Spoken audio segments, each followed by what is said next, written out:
చేతిలో అధికారం ఉందని ధీమానో బడా లీడర్లంతా తమ వెంటే ఉన్నారనే ఆత్మవిశ్వాసమో కానీ ఆదిలాబాద్ పార్లమెంటు హస్తం పార్టీ చేతులెత్తేయాల్సి వచ్చింది. గెలుపు పక్క అనుకున్న చోట బొక్కబోర్లా పట్టం ఇప్పటికీ జీర్ణించుకోలేకపోతున్నారట స్థానిక లీడర్లు. ఏదో అనుకుంటే ఇంకేదో అయ్యిందని, అసలు ఓటమికి కారణాలేంటి అని ఆరా తీస్తుంటే గెలిపిస్తారనుకున్న వారే ముంచేశారనే వాదనే ఎక్కువగా వినిపిస్తోందట. అసలు ఆదిలాబాద్ కాంగ్రెస్లో ఏం జరిగింది? గెలవాల్సిన చోట ఎందుకు ఓటమి ఎదురైంది?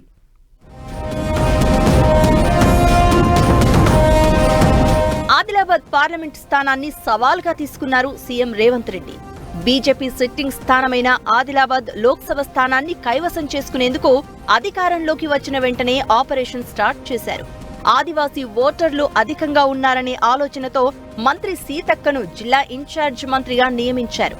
అంతేకాకుండా సీఎం రేవంత్ రెడ్డి అనుచరుడైన సత్తు మల్లేష్ కు కీలక బాధ్యతలు అప్పగించారు. ఇక ఇన్ఛార్జి మంత్రిగా మంత్రి సీతక్క పార్లమెంటు పరిధిలోని 7 నియోజకవర్గాల్లో విస్తృతంగా పర్యటించారు.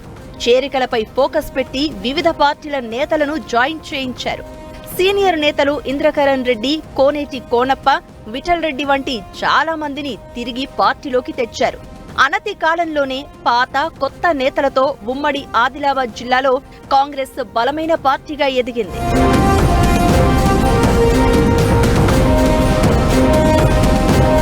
ఇక చేరికలతో పార్టీ పుంజుకుందనే అభిప్రాయంతో దాదాపు 2 డజన్ల మంది ఎంపీ టికెట్ కోసం ప్రయత్నించారు. కానీ రాజకీయాలతో సంబంధం లేని ప్రభుత్వ ఉపాధ్యాయురాలు ఆత్రం సుగుణకు టికెట్ కేటాయించింది కాంగ్రెస్.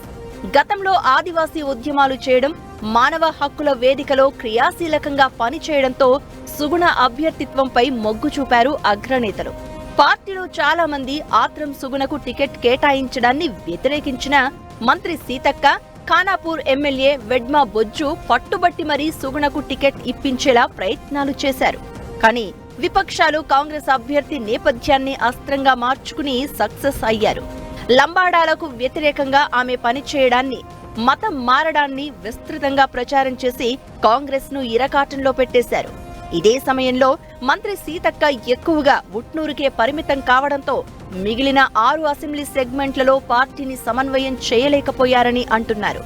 మంత్రి సీతక్క కేవలం ఉట్నూరు నేతలకే ప్రాధాన్యమిచ్చారని, తమను నిర్లక్ష్యం చేశారని మిగిలిన నియోజకవర్గాల నేతలు అసంతృప్తితో సరిగా ప్రచారం చేయలేదని చెప్తున్నారు. ఇక పార్టీ ఇన్ఛార్జిగా వచ్చిన సత్తు మల్లేష్ సైతం ఒంటెద్దు పోకడలతో కార్యకర్తలను, ముఖ్య నేతలను పట్టించుకోలేదనే కారణంతో కీలక సమయంలో అంతా గప్ చుప్ గా ఉండిపోయారు అంటున్నారు.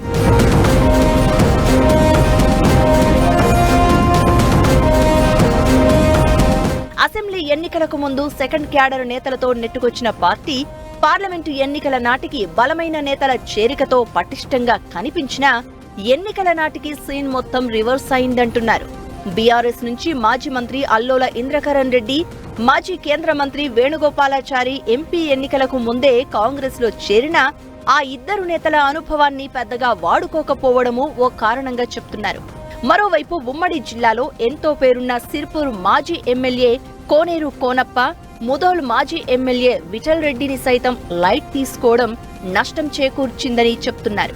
కేవలం 3 నేతల కనుసన్నల్లోనే రాజకీయాలు నడిచాయని, అనుభవ రాహిత్యం, జిల్లా రాజకీయాలపై అవగాహన లేని వ్యక్తుల వల్లే ఓటమి మూటగట్టుకున్నారనే విమర్శలు వ్యక్తమవుతున్నాయి. ఇక పార్టీ ఫండ్ ఖర్చు చేయడంలోనూ కొందరు చేతివాటం ప్రదర్శించారని అంటున్నారు.